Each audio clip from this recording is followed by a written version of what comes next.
Hello, everybody. I'm Larry Ridley. Welcome to the NFL on EA Sports. Two teams who need their quarterbacks to step up and lead their offenses on the gridiron today.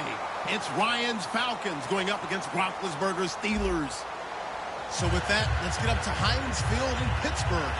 On the call, here are Brandon Gaudin and Charles Davis. All right, Larry, EA Sports coverage of the NFL brings us to the steel capital of the world, Pittsburgh, PA, at Heinz Field. Coming up, we've got a good matchup on tap between the Atlanta Falcons and the Pittsburgh Steelers.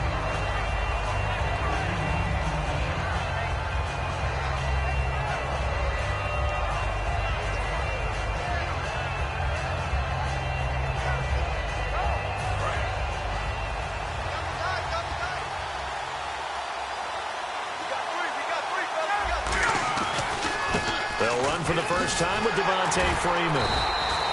And he's not going anywhere to start the night. They stop him at the line of scrimmage.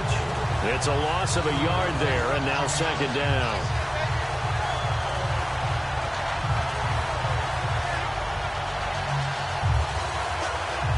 So now 11 yards to go for this offensive unit. It's second down.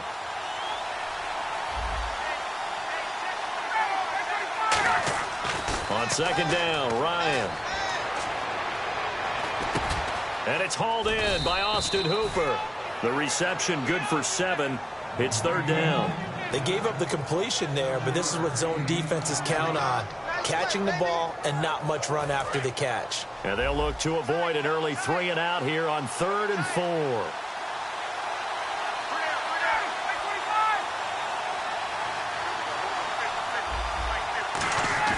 Ryan. And he couldn't hang on to it through the contact. Incomplete. After watching him drop that slant, I can hear my old coach's voice ringing in my ears right now. You can't run with the ball until you catch it. I'm trying to get those rack yards before he secured it.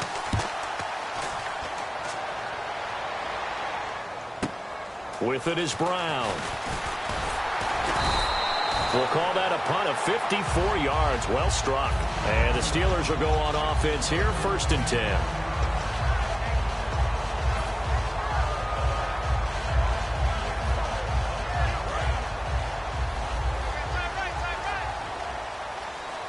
They'll come out in the pistol. They go play action here on 1st down. Over the middle, it's caught by Rodgers. And brought down, but not before reaching the 45-yard line. Never make the mistake with the slot receivers, especially the little guys like we're watching here. They're just quicker than fast. A lot of them combine quickness and speed, and they catch a lot of footballs, as we just saw there.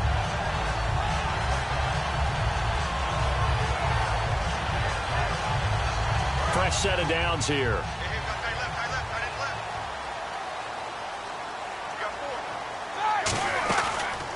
Now a carry for the former Michigan State man, Le'Veon Bell. A solid run on 1st down. Gain of 7 leaves him with a 2nd and 3. In 12 regular season games this last year for Bell, averaging over 150 yards from scrimmage.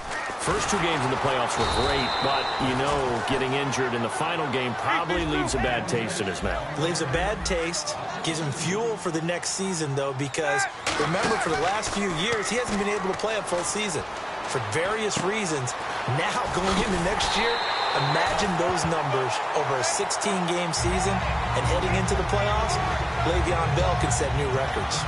Would it be safe to say that as precise as routes are supposed to be run in the NFL, maybe they're not quite as precise in college ball? That's accurate, yeah. And I think we saw a college route in the NFL there. Just find the soft spot, find the dead zone, and find the 1st down. And that's what he just did. It's a loss of 2 there, bringing up 2nd down. As I watch that play unfold, stereotypes were being broken left and right. As a corner, you're often back there guarding against the pass. But how about that diagnosis and read and getting into the backfield and making a nice play and a tackle? Now Roethlisberger, and it's complete to Ladarius Green. 8 yards on the completion, but now they face 3rd down. And there's another completion to the tight end. And let's face it, it is hard to overthrow a 6'6" target. It is indeed. Quarterbacks like their speed guys. They like that huge 6'6" target that they've got in him. They really do, and it reminds me of what one great tight end told me once. He told his quarterback, just make sure you throw it up there, you know, kind of like put up in the top shelf where the kids can't get it. Fighting his way down to about the 35-yard line. Just a gain of 2 there, and it's going to bring up a 4th down. But not a big gain with that play, but what they're doing is they're spreading the defense out, probing a little bit, and what they're hoping probably is that later in the game, they can create a matchup that they can exploit for big yardage later. Would have been right at about a 52-yard field goal try, but no, they are going to go for this thing on 4th down. They'll go for it with Bell, and he gets it to the 32, good enough for a 1st down. It'll be a 3-yard gain, and on 4th down, they're able to convert it.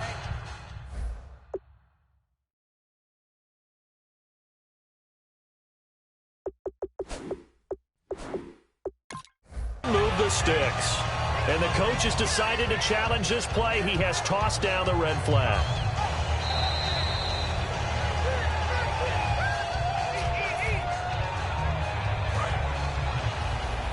Well, he challenged the play. It did not pay off. And that means he lost a timeout in that challenge. And as a coach, you hate that. Don't know if you took the advice of the player. You threw it yourself, but it didn't go your way. At the end of the day, it all comes back to the head coach. He has the final determination on whether to actually challenge the play or not.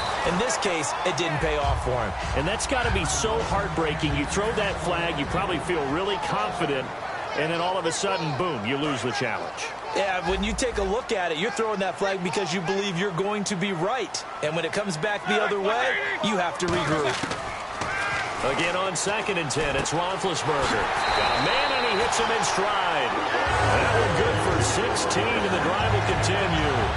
An ex-teammate used to tell me all the time, I hate experienced quarterbacks because no matter what, you really can't hide what you're doing. And I think that right there, he knew right away where the blitz was coming from, where his primary guy was going to be, and he ended up going to a secondary target for him. And he's going to take it in for a Steeler touchdown.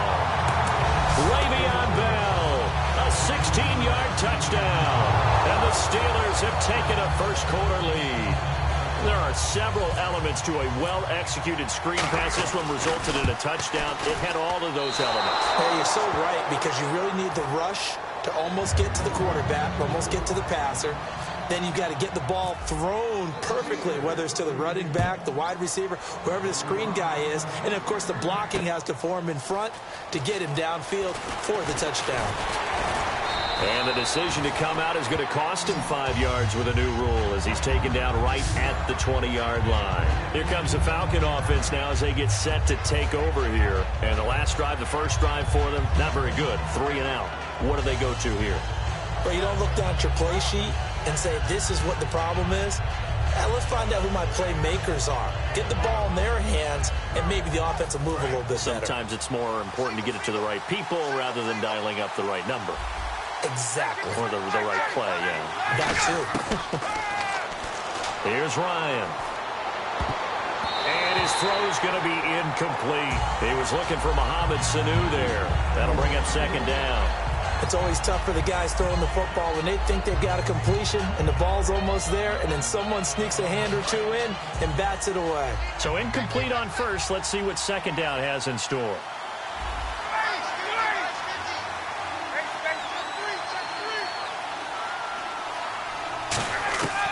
Again on 2nd and 10, it's Ryan. This one complete to Mohamed Sanu. A nice pickup there of 11 yards, and it'll move the sticks. Alongside Charles Davis, Brandon Gaudin, it's the Falcons in possession to begin quarter number 2, and they've got it here with a 1st down.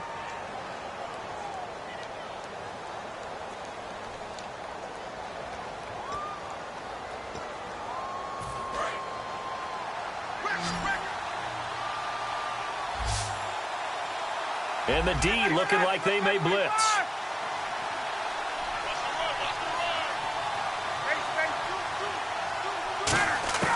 On 1st down, Ryan. He's going to find his running back. It's complete. It'll be a gain of 4, and it'll be a 2nd down. I know most of the time when the ball's in the air, you're thinking wide receiver, tight end, but running backs, they can be a big part of any passing offense nowadays.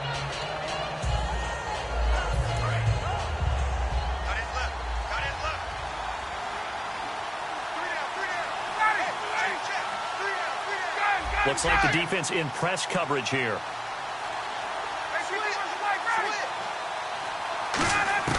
Ryan will throw again. He's going to air one out. And both guys were there, but it falls incomplete. One thing I know from experience is that when the deep ball is thrown and you're the defender, you've got to fight that little bit of panic that emerges. You've got to play the ball really well. It's a 50-50 jump ball play. And guess what? They took a shot. How are you going to win it? And in this case, they managed to get it done. Third down here for the offense after the incomplete pass. On third down, Ryan. And that one drops incomplete as he got popped as he was throwing it. Putting pressure on the guy throwing the football is always good, but when you can couple that with contact on him that leads to an incompletion, as we just saw there, that's winning football.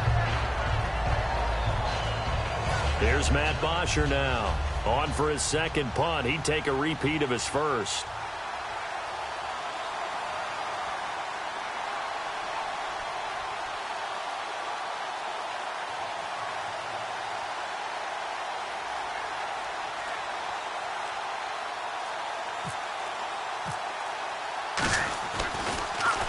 He gets this one away, and boy, it's another boomer. And that'll hit at the 5 and go into the end zone for a touchback. And the Steelers set to take the field. And that last drive, a long drive, but not just that. They had a great air attack going. Do they stick with that? I would think that they would, because if they were confident enough to do it on the last drive, starting backed up in their own territory, why would you change anything? They've got to be confident about what they're presenting and continue to do so. Yeah, because the secondary, they really look clueless. And that was amazing because that drive went and went, no adjustments, and no big plays by the defense to knock the ball away.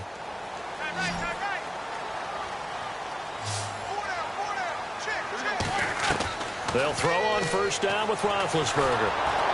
Oh, hit as he throws there, incomplete. That incompletion, Charles, gives me a chance to put you on the clock real quick. NFC teams last year that did not make the playoffs that might make a push this coming year. Well, three that come to mind right away that we thought were going to be in 2016. Minnesota, remember the start they got off to before that didn't work out so well for them. Arizona, we thought they were locked to be in the playoffs. In fact, many of us called them Super Bowl contenders. And Carolina, the defending NFC champs going into last season, they didn't make it. So I think that all three could return to former glory. I'm going to give you one way off the pace here. You ready? Let's go. The Los Angeles Rams. Ooh. They get the young quarterback going, and that defense continues to live up to expectations. They can make a real strong push in the West. They've got the D. You're right. They just need the O. Give him 9 there on the first down completion. Second down now after the pass completion. And when you're playing a quarterback with some experience and some moxie, you enter the danger zone when you decide to blitz him, because if he's able to diagnose as he did on that play, he can hurt you downfield. He reads defenses so well, doesn't he? He really does, and the best part about that play for him, I don't think that was his primary target. I don't think so either. I think he had the read, figured out where the blitz was coming from, and went to a secondary target for a really nice game. 18 yards there and a first down. So much goes into a successful play, doesn't it? How about that play action there, freezing the defense just enough to bring the tight end free downfield for the completion. Call it a 1-yard gain on the play, and that'll make it second down. On second down, it's caught by Rodgers. And brought down, but not before they're inside the 25. Some think that teams really won't throw a slant route unless you have a receiver that has a lot of stature to him. But sometimes the little guys, they get lost in there. People can't really locate them, and they run that quick cut on the slant, and oftentimes they can turn it into big plays. Oh, man, for him to be that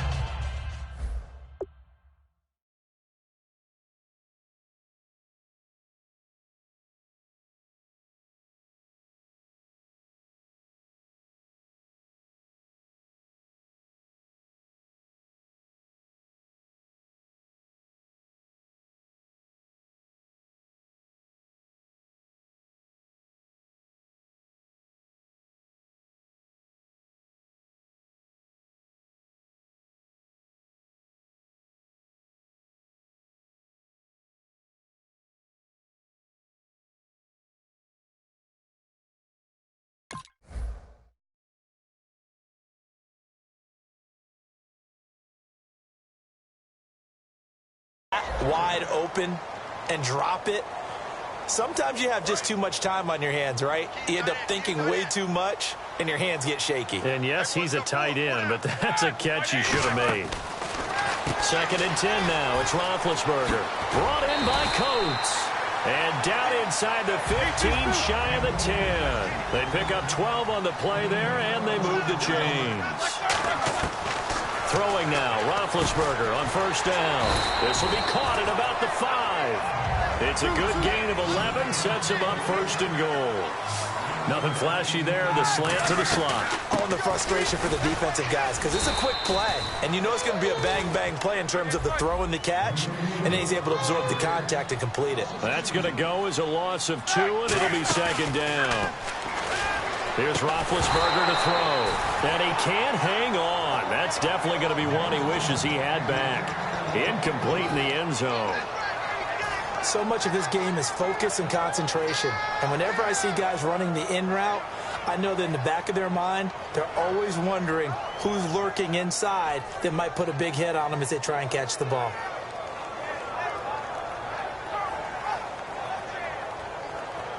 This defense has held on so far. Now from the 3, this is 3rd and goal. Here's Bell. Oh, nifty. And he's in. Touchdown, Pittsburgh. Le'Veon Bell with his 2nd touchdown here in this 1st half. And the Steelers find a way to stretch their lead. Oh, it's a fake. They'll try and throw for it. And they don't get it. They tried for the 2-point conversion there, but unsuccessful. Let me go ahead and show my age a little bit. I liked it when they would fake it from the 3-yard line, right? When you'd line up, go ahead, and oh, there's a fake, and he's going to get 2. That's great. But from the 15, the risk-reward, it's just not there. So risky to get 15 yards on a fake. Oh, you see the result right there. Yeah, I know these young whippersnappers are trying to do